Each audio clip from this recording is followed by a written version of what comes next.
What a way to end the year. Buffalo Sabres. Scott Sens. Hello, everybody. Welcome to Game Over Ottawa. I am Charlie, back with a solo show. Happy New Year, by the way, everybody watching. If you are in a North American time zone, anyway. It's still 2023. And if you're in the future, in a different time zone, it's 2024 right now. Hope you're having a good 1st of January. I'm having a pretty good end of the year with that outcome. Not, I don't want to start the show off already being negative, but not the outcome I was expecting. Pleasantly surprised. I went to the game on Friday night, so kind of keeping my expectations in check. Big win, 5-1 for the Ottawa Senators, and there's quite a bit to go over. A lot of things going down, a lot of things to talk about. So, to start things out with the fact that Thomas Chabot back in the lineup, first game since December 2nd, and even then, he's been dealing with some injuries throughout the season. Like I said, hasn't played a game since December 2nd, but that was after returning from another injury. So really, he'd only played 2 games since October 26th. So really nice to see him back in the lineup. Had a really solid game as well. 2 assists. A little bit of info on his injury from Claire Hanna on Twitter. The quote from Thomas Chabot: "I was on the one leg and I caught a rut in the ice. My leg hyperextended so much it caused my femur to hit my tibia and fractured it." And then he finished that game. Okay. Wow. So understandable that he was out for a while. So with Chabot making his way back into the lineup, Sens were running a lineup of 11-7, but they weren't really. For those who don't know, 11-7, you're running 11 forwards, 7 defensemen. Eric Branstrom was just a forward tonight. So, kind of a weird setup that way, but we'll definitely get into that. Let's see. Where do we want to go from here? Okay, well, before we get into the game itself, a couple milestones. Jacques Martin, with his 1300th game as a head coach in the NHL. Pretty cool. And Jacob Chikrin scores a goal for his 200th career point. So a couple milestones there. And you know what? I'm glad that these milestones happen for these guys in a big win. I don't know if they really care that much. I don't care. I don't know if Chikrin would care if his 200th career point was in like a blowout loss or a blowout win in this case, but I imagine they'd probably enjoy it more in a win. So I don't know. Nice that it happened that way. So let's talk about the Sens game, 5-1 against the Buffalo Sabres. On paper, you wouldn't really expect this outcome if you're just taking a glance at the stats. Shots on goal were 46-31 for Buffalo. And the Sens only had the 1 power play. So, like, on paper, that just kind of, you don't really expect a whole lot to go well there. Despite that, though, when you get kind of deeper into the stats, it tells a different story. So this is all from Natural Stat Trick here. Scoring chances in all situations, despite that, as I mentioned, the shots being 46-31 for Buffalo. Scoring chances. The Sens had 47% of the scoring chances in this game. High danger chances, the Sens actually had the majority of them. 52.2% of high danger scoring chances were Ottawa's. So while they allowed a whole bunch of shots, it sure seems like they were able to, at the very least, keep those scoring chances to a minimum. And most of what was on net were perimeter shots or just obviously low danger shots. But the Sens absolutely also took advantage of every opportunity they had, as the expected goals were pretty even, with Ottawa only having 51.4% of the expected goals, despite finishing the game 5-1. So with that, like, what is there to talk about other than the fact that Eric Branstrom was a forward tonight? I think we gotta really lean into that.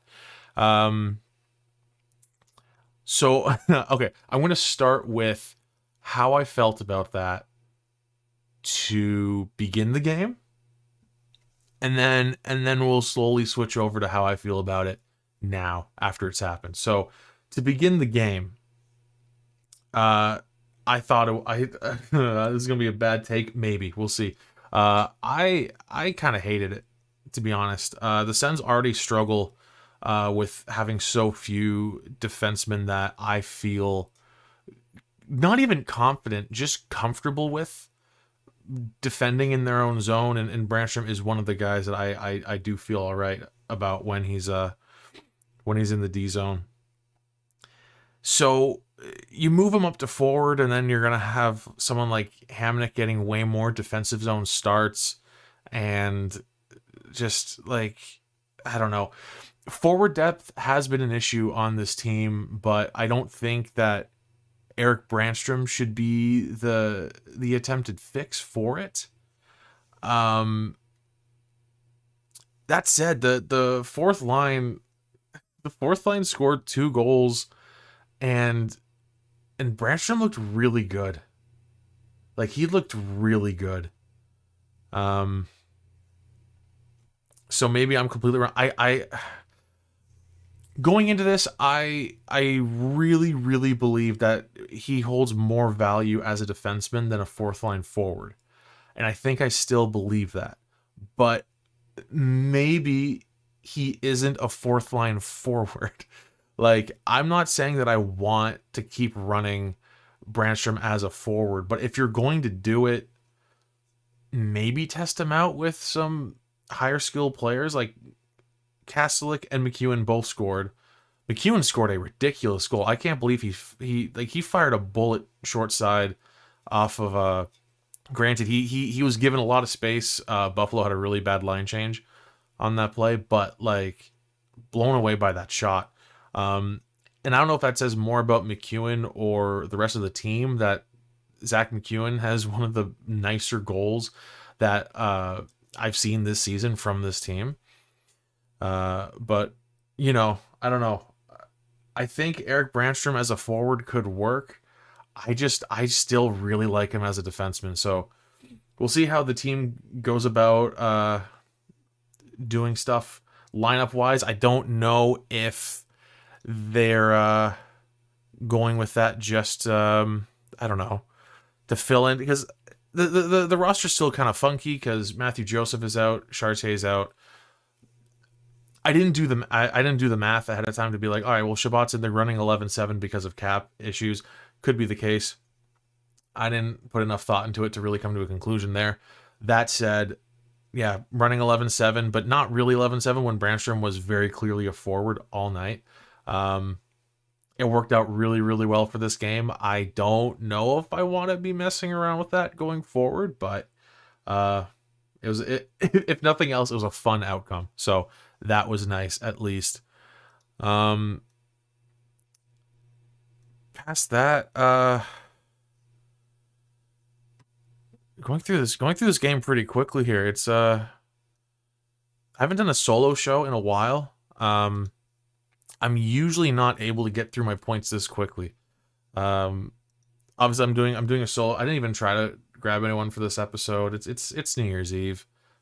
Most people have stuff going on tonight. I host a Sens podcast. I never have anything going on. So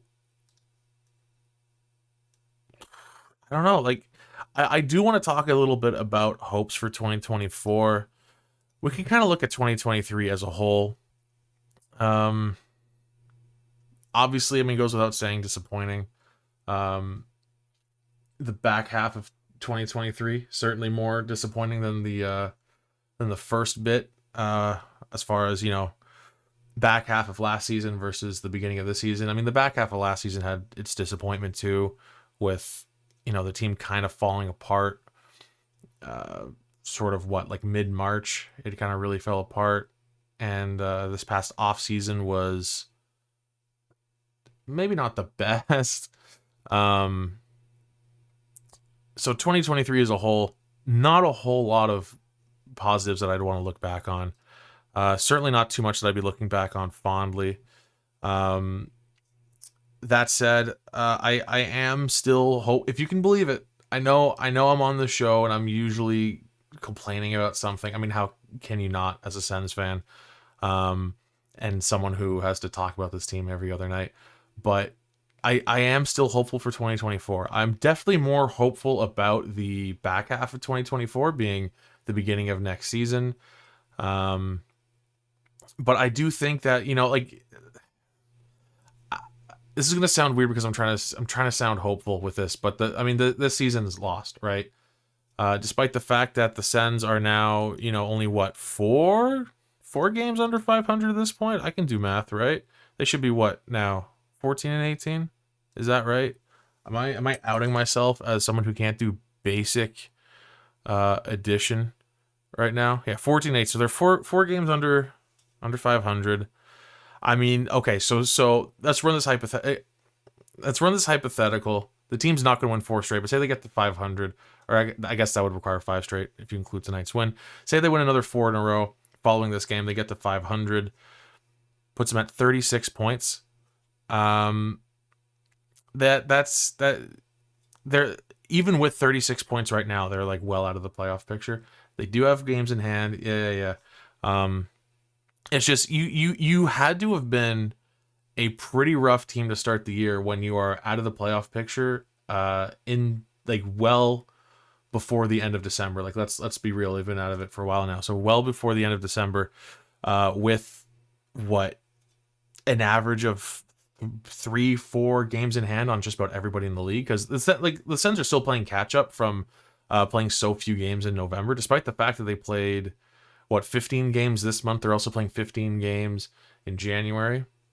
So even with an absolutely loaded schedule for 2 months, they're still playing catch up. So I don't know how many games everyone else is playing in the month of January, but I imagine they'll still have games in hand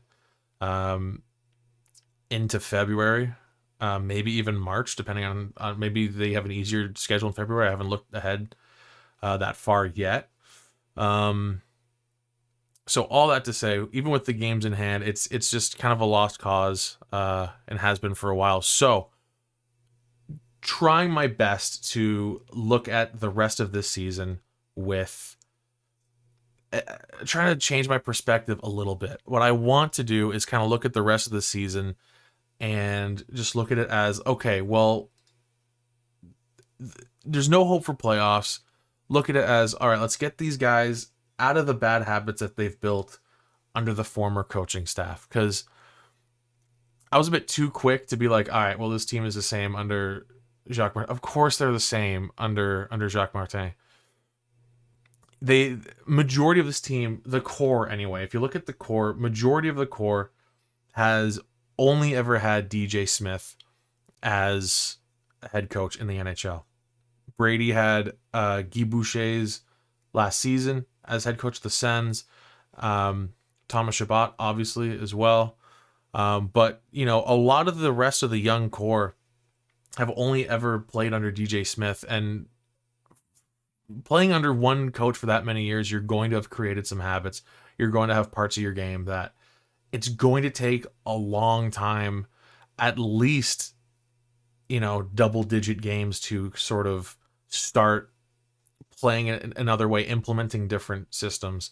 So, and I can't imagine Jacques wants to hang around as head coach past the rest of the season. Like, I think he's probably signed on to be like, yeah, that's fine. I'll be interim head coach for the rest of the season. But I don't imagine he'd want to stick. I mean, the dude's 71, right? So I figure he probably wants to take it easy after this year. I'd love for him to remain a what was his official title? I can't think of words right now. He was just his position as a I don't know. Why can't I think of the word? This is bad. It's not even a late game. It's 9 o'clock and the game's done. I've been doing the show for over 15 minutes. It's not even late. He was an advisor for the coaching staff, and I wouldn't mind him staying on doing that. Like if he wants to be around the team and if he wants to stay in the NHL, perfectly happy with him holding on to that position, regardless of who the next coaching staff is made up of. So that was a weird way to end that sentence. Anyway, can you tell that I prefer having Mod or a guest on these shows? I just end up rambling and then talk my way into a sentence that doesn't end correctly.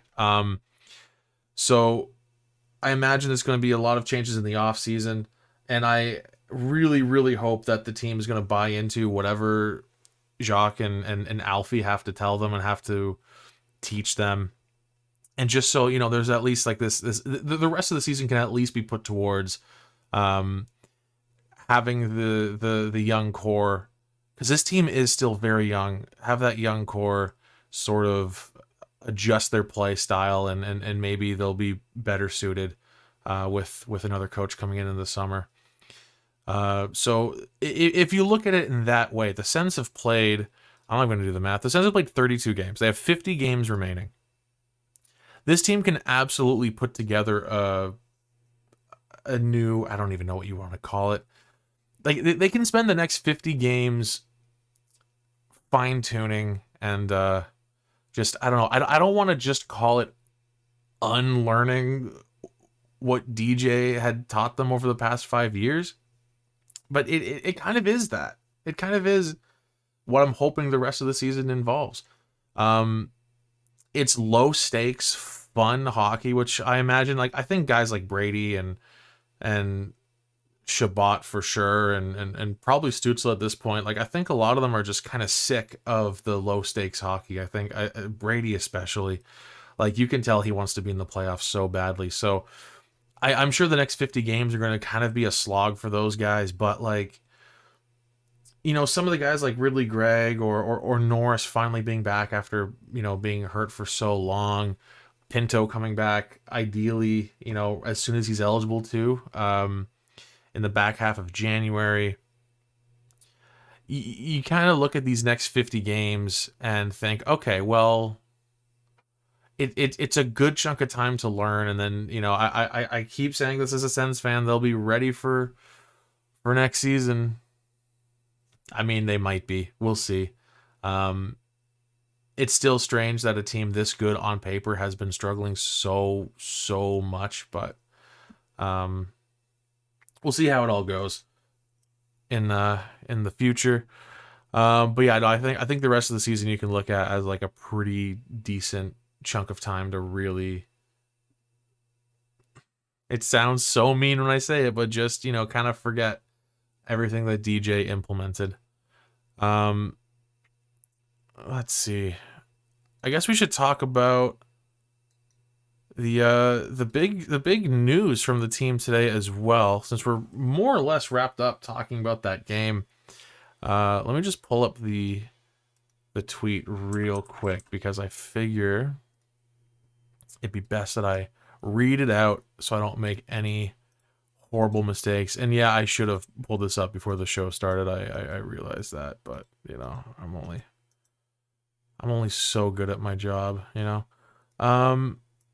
Let's see. All right, so obviously Sens fans know this. If you're not a Sens fan and you don't know this, here's your little recap. Get you up to speed. So obviously with the whole losing a first round draft pick and everything, the Ottawa Senators and Pierre Dorion mutually parted ways, I will say with two huge quotation marks. Back at, I believe that was that on, I think it was November 1st. I don't think it was on Halloween. I don't think it was the 31st. Anyway, we'll call it a few weeks into the season. Pierre Dorian's been gone. Steve Staios, president of hockey operations, became the interim GM, and they began a search for a new general manager. Announced today that Steve Staios has been appointed general manager of the team. So he obviously will continue in his position of president of hockey operations. On top of that, he's now also the GM, no longer interim. He's the guy. And Dave Poulin joins the team as senior vice president, hockey operations, and which means that he's just left his position at TSN. A lot of opinions on that hire. Listen, I don't know. From all accounts, awesome dude. I love that for the organization. I think hiring good people is obviously like a very important part of just like not having an awful workplace environment. Does he know his stuff? Like, he's been around the game forever. Like, I'm sure he knows his stuff. So I'm not really one to be able to judge that too harshly in either direction. And then Ryan Bowness has been appointed the team's associate general manager. So in theory, this seems like a good bunch to move things forward. Ryan Bowness is someone that like a lot of teams have been going after from the sounds of it, and I don't know. Maybe the plan is Ryan Bowness is going to take over as GM next season. I don't know how permanent Steve Staios wants to be GM. I mean, obviously he's removed the title of interim GM from his position. Maybe that's just to let fans know, hey, don't worry, we're not hiring Peter Chiarelli as a GM before the end of the season. So like, even if it's just to like give some people some peace of mind, cool. Appreciate that one, Steve. Yeah, that kind of came out of nowhere, just like on New Year's Eve, Sunday afternoon, just throwing that out there. So I don't know. I'm more kind of indifferent to it. I am a little bit worried about the fact that, it's possible that I don't know if the reason they put off firing DJ had anything to do with the search for a new GM. I do think that I don't know. I do think that how do I want to put this? I do believe Steve Staios and management when they say that DJ was kept on for a little bit longer, because there was a stretch there where the Sens looked pretty good most nights, but they kept losing. Then they had that absolute stinker, and then DJ's gone the next day. So part of me wants to believe the fact that, yeah, like, okay, that checks out. But like, part of me also feels like, and we're getting like a little bit conspiracy here, and I don't normally like this, but like, I wonder if DJ had as much leeway as he did because they wanted to bring in a new GM, and then that GM was going to take care of the coaching situation, because normally it's the GM who's going to hire the new coach. At some point, Steve Staios was like, all right, well, like, we have this advisor. Obviously, we like him as a coach. If he's advising the coaching staff, let's just pull the trigger, put him in. Unless Jacques was hired as I don't know what you call it. I don't know, unless Jacques was hired as the advisor to become the coach in a couple weeks anyway. I don't know. But like, it does feel a little bit weird that after all this, it's just kind of been announced that Steve Staios is going to be the GM, and which is fine. It's fine. I don't know. Like, you can argue, like, maybe you want like a few more people talking about moves. So you want a president of hockey operations and a general manager. Too many cooks. I don't know. Like, I don't think it's possible to have too many cooks. It's the Ottawa Senators. Like, as a fan base, Sens fans have been used to having like 2.5 people in management, just in general, in the Melnyk era. So having all of these different people hired under all of these different positions is so strange for Sens fans. So I am not entirely convinced that Staios will remain general manager past the season. I do have a funny feeling that maybe he's getting Ryan Bowness up to speed and he'll be the next one, because it's also entirely possible that, like, I don't know, maybe because I keep trying to say something and I'm like, well, maybe I shouldn't say that, because I don't want to speculate too much, because the thing is with this group at the helm with the Ottawa Senators, like, there there aren't rumors. Like there aren't rumors going out. They signed, like, bringing in Dave Poulin as a senior vice president of hockey operations. Who had that rumor? It came out of nowhere. Nobody. So the fact that they haven't reported any, like, they haven't reported any, like, actual interviews that have taken place for the GM position, I'm not convinced that it didn't happen. It's entirely possible that they absolutely have interviewed people for the GM position, and just none of them, or what, maybe Ryan Bonus had the best interview. I imagine they would have talked to him about becoming the next GM, like actual full GM, and maybe the move is just, all right, well, like, Steve, you run the rest of the season, and then Ryan, you come in next season. I don't know how it's going to work. That's my guess as to what's going to happen, but we'll see. My guess is at some point between the end of the season and before the draft, Ryan Bonus becomes the next GM. But we'll see. We'll see if this ages well or very poorly. But yeah, where was I going with this? Just the rest of the season. So I don't know. That's my guess. By the draft, Ryan Bonus is GM, and there'll be a different coach. Well, actually, I don't know if the coach will be, if the next coach will be hired by the draft. That might be more of like a, I don't know, mid-July move. Who knows? But yeah, let's go to the chat. I'm gonna ask the chat whether you're a Sens fan or not. What are your expectations for 2024? Are you feeling okay? Are you feeling a little bit down? Obviously, you're probably feeling a little bit better after this game. I'm asking it after this game rather than that Devils game on Friday. So yeah, if you're a Sens fan, or even if you're not, just preface it, Sens fan or not, and then we can see how everyone's feeling in general. Hams in the chat says Branstrom had an 81.18 expected goals for percentage tonight. Just absolutely nuts. So, oh, actually, okay, so this is good. I gotta go back here. Actually, what I was talking about earlier, Hamza has a quote from Staios. I did not have a chance to watch the press conference today. So from Hamza in the chat here says that Staios said, when we started looking at people we might want to talk to about the GM job, Ryan Bonus already had all the qualities. Okay, I'm feeling really good about my guess that he's going to be the GM come the draft. So I'm feeling the fact that I didn't hear that and I already felt that was what was going to happen. Okay, I'm feeling pretty confident in my guess at this point.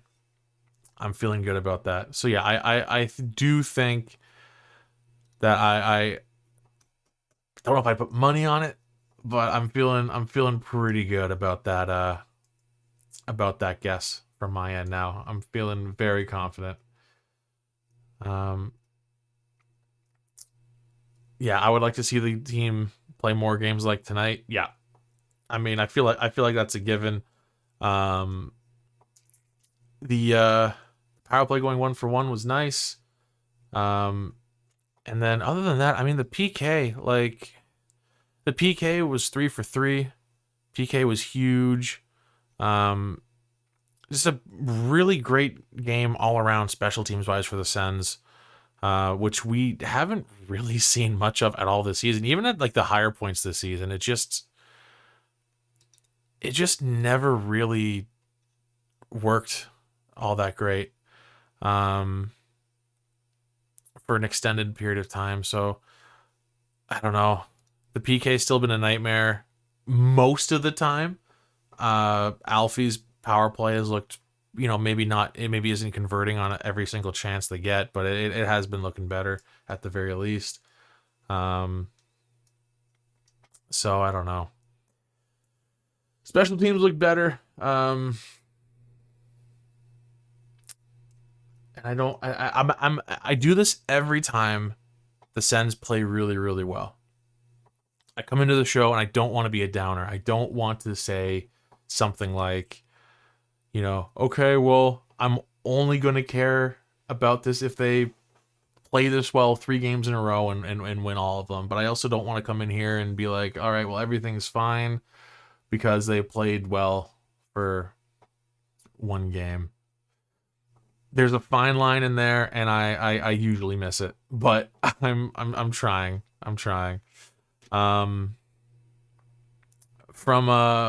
Canuck 867 in the chat, not a Sens fan, but cheering for them to be better than this. Yeah, I don't know. As I've gotten older, I just kind of cheer for more teams to be good. I think growing up as a kid, I always just, you know, it was me and my team against the world. Like, I want every other team to be garbage. But no, the league is just so much more fun with like, okay, this is gonna sound weird because I'm also one of those people who like absolutely clowns on Gary Bettman and his idea of parity in the league. But the fact is, I do think that hockey's more entertaining when there are more good teams. Which, I don't know, I think the Sens are one of very few teams that I think you could classify as like bad this year. Like, I mean, you look at the Atlantic, there are 2 teams in the Atlantic under 500. I mean, in hockey terms, the Habs are 15, and 5. In hockey terms, that's 500. So there are only 2 teams in the division that are under 500. In the Metro, there's only 1. In the Central, there's only 1. And in the Pacific, I mean, the Pacific's pretty rough. There are 3. But there's only a handful of teams that are like well under 500. So it's one of those things where I'm like, I do want the Sens to be better because the league is more entertaining when a lot of teams are good. That take just happens to be when most of the teams in the NHL are looking pretty good so far, and the Sens are not one of them. So I think with that we'll wrap up the show. Very happy with how 2023 has ended. And you know, I'm feeling a little spicy. Let's hit the button one more time. Buffalo Sabres got Sensed. I wish you had played this well against the Sabres when I went to the game in October, but you know what? It's all right. It's all right. Big win to end the year. End 2023 on a high note. Start 2024 on a high note. That would be great. Let me just hit you with just a little preview for the next episode of Game Over, and that's going to be on Tuesday. That's going to be the 2nd. Hopefully no one has to be up early on Wednesday. The Sens are going to be in Vancouver playing the Canucks. That's going to be a really tough test to start out 2024.